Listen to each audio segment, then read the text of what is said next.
नमस्कार साथियों, स्वागत है आपको आपके ही अपने YouTube चैनल राधे इन्फो पे। साथियों, आज की इस वीडियो में हम आपको बताएंगे जो भी स्टूडेंट पीजी कर रहे हैं, ठीक है, उनके मन में एक डाउट है। तो सबसे पहले तो डाउट है कि इनके मन में जो भी स्टूडेंट 2024 टू 26 सेशन में है, उनके मन में एक डाउट है, पीजी का एग्जाम कितने नंबर को होता है, पीजी में कॉपी कैसे लिखा जाता है, कितने नंबर का एग्जाम होता है, कितने नंबर लाना पड़ता है। ठीक है, पूरी बातों को बताएंगे इस वीडियो में। ठीक है, आपको लास्ट तक चैनल पे बने रहना है, तभी आपको सब कुछ समझ में आएगा। वीडियो को थोड़ा भी स्किप नहीं कीजिएगा। ठीक है, तो चलिए बिना देरी के वीडियो को स्टार्ट करते हैं। जैसा कि आपको पहले बता दें, पीजी फर्स्ट सेमेस्टर एग्जाम में कैसे लिखे। ठीक है, तो देखिए साथियों, जो भी आपका एग्जाम में लिखने का जो प्रोसेस है ना, थोड़ा अलग तरीका से होता है पीजी में लिखना, क्योंकि पीजी एक ऊंचा लेवल का एजुकेशनल कोर्स है। ठीक है, उन सभी कोर्सों में जो आपको है अच्छे से लिखना पड़ता है, अच्छे से समझना पड़ता है। इसलिए आपको बता दूं कि अगर आप पीजी का एग्जाम दे रहे हैं या तो आपको कोई भी ऑनर्स हो या कोई भी सब्जेक्ट हो आपका, जैसे मान लीजिए मेरा बॉटनी है, वनस्पति विज्ञान, मान लीजिए किसी का फिजिक्स है, मान लीजिए किसी का केमिस्ट्री है, मान लीजिए किसी का जूलॉजी है, मान लीजिए किसी का हिस्ट्री है, मान लीजिए किसी का ज्योग्राफी है, मान लीजिए किसी का पॉलिटिकल साइंस है, मान लीजिए किसी का सोशोलॉजी है, मान लीजिए किसी का हिंदी है, मान लीजिए किसी का इंग्लिश है, हिंदी लिटरेचर है किसी का, मान लीजिए किसी का अकाउंट है। ठीक है, तो इन सभी विषय में जो है मन में एक डाउट रहता है, जो आखिर कॉपी लिखे तो लिखे कैसे। ठीक है, क्योंकि कॉपी जब लिखते हैं तो हमें बहुत सारा परेशानियों का सामना करना पड़ता है। ठीक है, तो कॉपी लिखेंगे कैसे।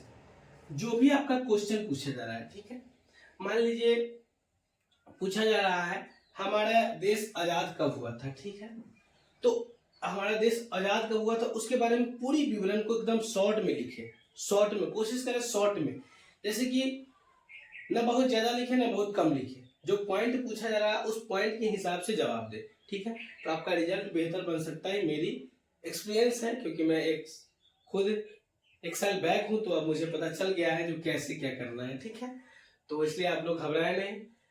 तो पीजी में आपको एक बार रहे, हैंड राइटिंग अपनी अच्छी होनी चाहिए।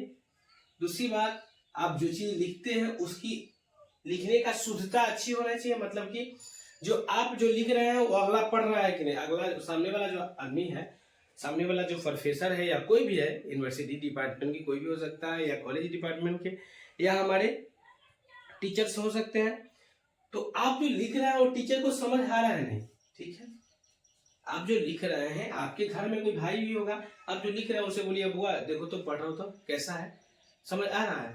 अगर उन्हें समझ आ रहा है तो 100% आपका हैंडराइटिंग बहुत अच्छा है, आप लिख सकते हैं।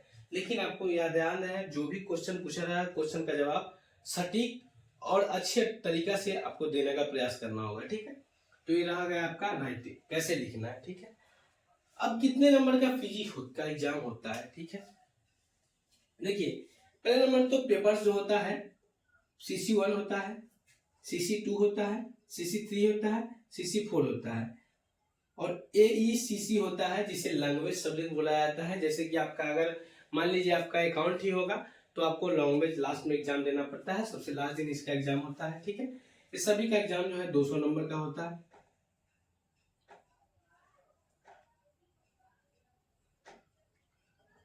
सभी का एग्जाम जो है 200 नंबर का होता है। ठीक है, सभी 200 नंबर में से सब कम से कम आपको 70 प्लस लाना होगा अगर आपको अच्छा बेहतर परफॉर्मेंस करना है, बेहतर तरीके से आपको अपनी तैयारी को करना है, क्योंकि पीजी करने के बाद लोग बहुत सारा प्रोफेसर की तैयारी करते हैं।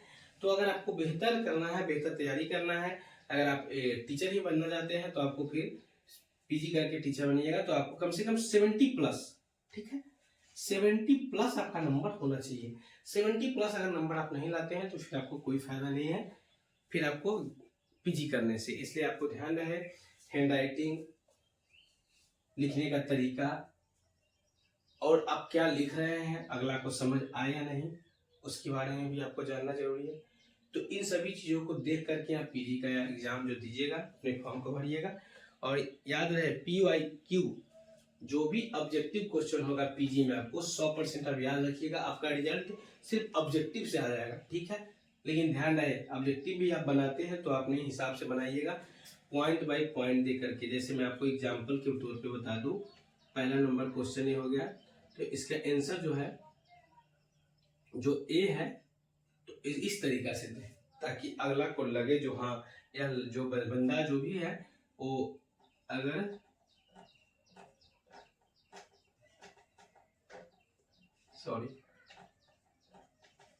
जो भी बंदा है बहुत बेहतर तरीके से इसका जो जवाब दिया है, ठीक है। तो इसलिए जो भी आप अपना एग्जाम दीजिएगा वो अपने अच्छे तरीका से दीजिएगा ताकि जो भी आपका क्वेश्चन हो आंसर हो आपका अच्छे तरीका से आपका नंबर आ सके, ठीक है। तो जो भी स्टूडेंट ने इस बार एग्जाम दे रहे हैं सभी स्टूडेंट अपनी तैयारी अच्छे से करें। मैं उम्मीद करता हूँ इस वीडियो के माध्यम से जो भी आपका कन्फ्यूजन था कितने नंबर का एग्जाम होता है, कितना नंबर लाना पड़ता है, कॉपी को कैसे लिखना है, मैं उम्मीद करता हूँ ये वीडियो आपको बहुत ही अच्छा लगा होगा। तो चैनल पे पहली बार आया है हमारे राधे इन्फो पे तो चैनल को सब्सक्राइब कर दिएगा, अपने दोस्तों अपने साथियों में शेयर कर दीजिएगा। दोस्तों आपके लिए मैं एक वीडियो बनाने के लिए बहुत खुद मेहनत करता हूँ, ठीक है। तो इसलिए आप लोग सब्सक्राइब कर लीजिएगा, अपने दोस्तों में जरूर एक को भेजिएगा आज, ठीक है। तब तक के लिए जय हिंद दोस्तों, मिलते हैं किसी नेक्स्ट वीडियो में, धन्यवाद।